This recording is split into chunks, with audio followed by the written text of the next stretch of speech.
کہ رسول اللہ صلی اللہ علیہ وسلم دنیا میں تشریف لائے تو آپ کے دنیا میں تشریف لانے سے پہلے آپ کے والد گرامی دنیا سے چلیں گے، اور پھر آپ صلی اللہ علیہ وسلم کی والدہ محترمہ ابوا کے مقام پر سفر کی حالت میں اور دور دراز جگہ پر وہ اللہ رب العزت کی بارگاہ میں چلی گئی۔ میرے والد صاحب رحمۃ اللہ علیہ کے جب انتقال ہوا تو ایک ساتھی میرے پاس آئے، نوجوان یہی کے نمازی ساتھی، تو مجھے انہوں نے بڑی عجیب بات کہی، کہنے لگے مولانا اللہ رب العزت کا یہ ایسا ضابطہ ہے کہ جو ہر ایک کے لیے، ہر ایک نے جانا ہے یہاں سے، اور اگر اس ضابطے میں کوئی تبدیلی ہونی ہوتی تو یہ ابوا کے مقام پر ہو جاتی۔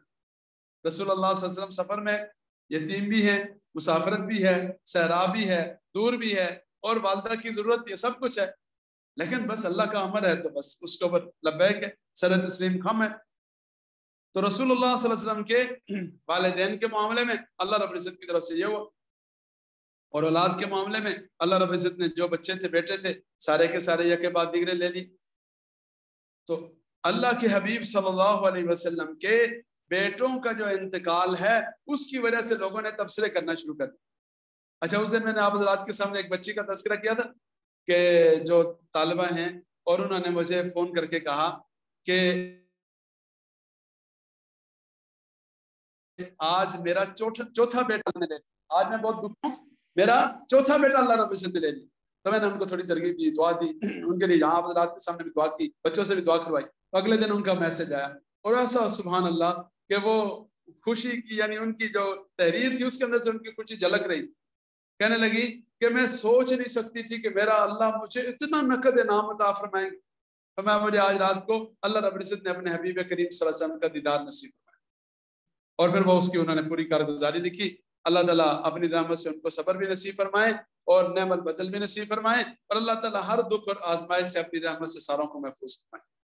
تو میں یہ عرض کر رہا تھا کہ رسول اللہ صلی اللہ علیہ وسلم کے بارے میں الیاذ باللہ عاص بن وائل، ولید بن مغیرہ، اس طرح کے جو کفار کے سرگنے تھے، انہوں نے تبصرے بازی شروع کر دی کہ الیاذ باللہ آپ صلی اللہ علیہ وسلم کا تو قصہ یہ وقتی ہے جی، اور آپ صلی اللہ علیہ وسلم جب دنیا سے پردہ فرما جائیں گے تو بس یہ چیپٹر کلوز ہو جائے گا الیاذ باللہ۔ اللہ تعالیٰ یعنی نقل کفر نباشت کے تحت بات کر رہا ہوں کہ جو ان کی سوچ ہے اس کے مطابق وہ یہ بات کرے۔ کیوں؟ عرب دنیا میں یہ ہوتا تھا کہ یہ کوئی کسی کا وارث ہوگا تو وہ اس کے کام کو سنبھالے۔ ہمارے آج کے دور میں بھی آپ نے دیکھا لوگ ایسی باتیں کرتے ہیں، تو دنیا کے اعتبار سے، کاموں کے اعتبار سے لوگ یہ کہتے ہیں۔ تو رسول اللہ صلی اللہ علیہ وسلم کی دعوت اور محنت کے حوالے سے لوگوں نے یہ کہنا شروع کر دیا، تو اللہ رب العزت نے اس کا جواب ارشاد فرمایا اور یہ بتایا کہ رسول اللہ صلی اللہ علیہ وسلم کی جو دعوت اور محنت ہے اور آپ صلی اللہ علیہ وسلم کا جو فیض ہے، اللہ رب العزت اپنی رحمت سے اس کو قیامت کے قریب ہر کچے پکے گھر تک پہنچائیں گے۔ ابھی آپ حضرات دیکھیں ماشاءاللہ ہمارے یہاں جماعت آئی ہوئی ہے، اور کہاں کے ساتھی ماشاءاللہ، بعض لوگوں کو جماعتوں کو دیکھ کر آدمی کا ایمان تازہ ہو جاتا ہے۔ یہ آپ حضرات نے سنا ہوگا تشاد چارٹ، ہم بچپن میں چارٹ پڑھتے تھے، اب وہ تشاد اس کو عربی میں کہتے ہیں۔ یہ مولانا وہاں سے، پھر تھائی لینڈ سے، پھر پتہ نہیں کہاں سے ماشاءاللہ یہ اس جماعت میں ساتھی تشریف لائے ہوئے ہیں۔ اللہ تعالیٰ ان حضرات کا آنا قبول فرمائے۔ تو حضور رحمت صلی اللہ علیہ وسلم کے جو وارث ہیں اور جو آپ کے دین کے جو ہے وہ داعی ہیں اور دین کے سفیر اور نمائندے ہیں، اللہ تعالیٰ کی فضل و کرم سے اللہ نے سب کتنے لوگوں کو کھڑا کر دیا۔ تو نسبی اولاد تو نہیں لیکن روحانی اولاد نے الحمدللہ رسول اللہ صلی اللہ علیہ وسلم کی جو محنت ہے اس کی روشنی کو پورے عالم میں پھیلا دیا۔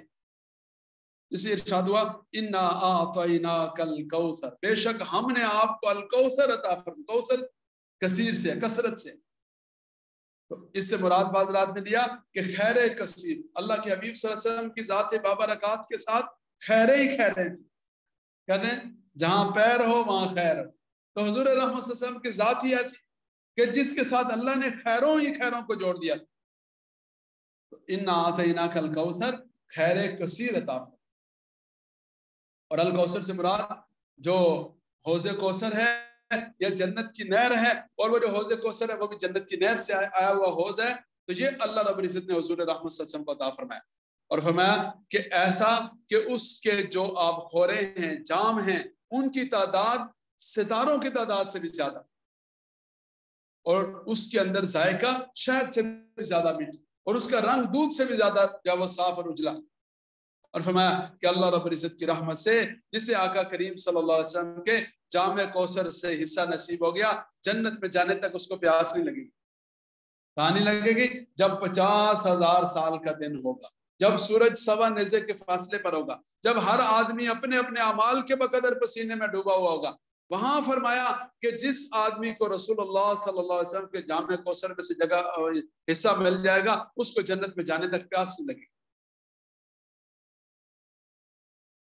تو اللہ تعالیٰ اپنی رحمت سے ہم سب کو نصیب فرما دیں، ہماری نسلوں کو نصیب فرما دیں، ہمارے ماں باپ کو، سب ایمان والوں کو اللہ رب العزت حضور رحمت صلی اللہ علیہ وسلم کے دست اقدس سے جامع کوثر نصیب فرما دیں۔ وصلی لربک وانحر، حضرت سید نفیس شاہ جی رحمۃ اللہ علیہ کا کلام، فرمایا کہ اور نصیب جامع کوثر مگر ایک حسین تمنا کہ حضور خود پلائیں۔ یہ سید نفیس شاہ جی کا ایک مشہور نعت ہے، اس کا ایک شعر ہے کہ اللہ رب العزت کی رحمت سے حضور رحمت صلی اللہ علیہ وسلم کا جامع کوثر اور پھر آپ صلی اللہ علیہ وسلم کے دست اقدس سے خود نصیب ہونا کتنی بڑی سعادت والی بات۔ یہ تو جامع کوثر سے بھی بڑے اس کے اندر لذت اور کمال یہ ہے کہ حضور رحمت صلی اللہ علیہ وسلم کے دست اقدس سے ملے۔ آپ ذرا نے دیکھا نا، بعض جگہوں پر آدمی جاتا ہے تو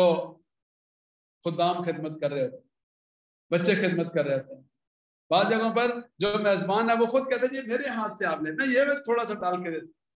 تو وہاں پر کیا ہوگا؟ حضور رحمت صلی اللہ علیہ وسلم کے اپنے دست اقدس سے یہ نصیب ہوگا ایمان والا۔ اللہ کریم اپنی رحمت سے ہم ساتھوں کو نصیب فرما دے۔ فصلی لربک وانحر، آقا کریم صلی اللہ علیہ وسلم سے براہ راست اور ہم ساروں سے بالواسطہ طور پر یہ کہا جا رہا ہے کہ رب ذوالجلال کی بارگاہ میں بندگی اور عبادت کرو اور قربانی کرو۔ تو یہ دونوں عنوان ہیں کہ بدنی عبادات کا بھی اہتمام اور جو مالی عبادت ہے یعنی قربانی، اس کا بھی اہتمام ہو۔ اور پھر آخر میں فرمایا ان شانیک هو الابتر، اے میرے حبیب صلی اللہ علیہ وسلم، آپ کے جو دشمن ہیں، آپ پر جو تانا زنی کرنے والے ہیں، آپ کے بارے میں جو عیب جوئی کرنے والے ہیں، وہ الابتر، وہ مقطوع نسل ہیں، ان کا کوئی وبالی باس نہیں ہے، ان کا کوئی نام لیوا نہیں ہوگا، ان کے کاموں کو آگے بڑھانے والا کوئی نہیں ہوگا، لیکن آپ صلی اللہ علیہ وسلم کا کام اللہ تعالیٰ کی رحمت سے انشاءاللہ العزیز خیر کثیر کی شکل میں پھیلتا رہے گا۔ اللہ کریم کی ذات سے دعا ہے اللہ تعالیٰ مجھے اور آپ کو عمل کرنے کی توفیق نصیب فرمائیں۔ وآخر دعوانا ان الحمد للہ رب العالمین۔